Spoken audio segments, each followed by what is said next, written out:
તો કેમ છો? અમે અત્યારે અગાહી આવ્યા છે. અહીંયા છે મારું ઘર.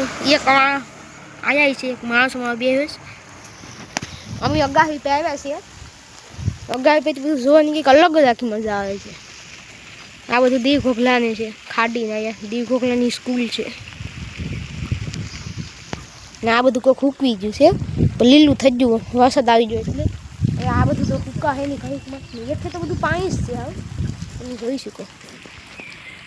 એટલે બધું પાણી જ જાય છે બધીમાં. ને અમે અગાહી હશે. અહીંયા દુકાન છે પણ દુકાનવાળો ટાઈમ બંધ કરીને વયો ગયો છે. અહીંયા છે દુકાન.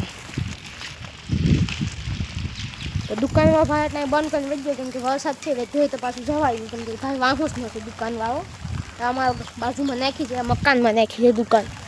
કેમ કે આ ઘરાકને બધું સારું આવે છે એટલે ટ્રાફિક બહુ જ નહીં હોય.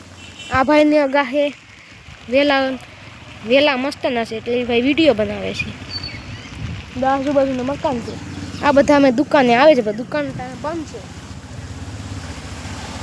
દુકાને ભાઈ જાય છે. એ ભાઈ દુકાને જામાં ભાઈ દુકાન બંધ છે. આ દુકાને જાય છે. દુકાન બંધ છે. એમાં તો કોઈ ફોનમાં વાતું કાંઈ એમ ગાડી ન હકાય.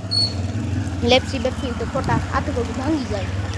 આવા દો છોકરાઓ સમજે થયા અટાણે બસ લીવાનું મારીને ભગાવવાની મજા આવે અટાણા છોકરાઓને તો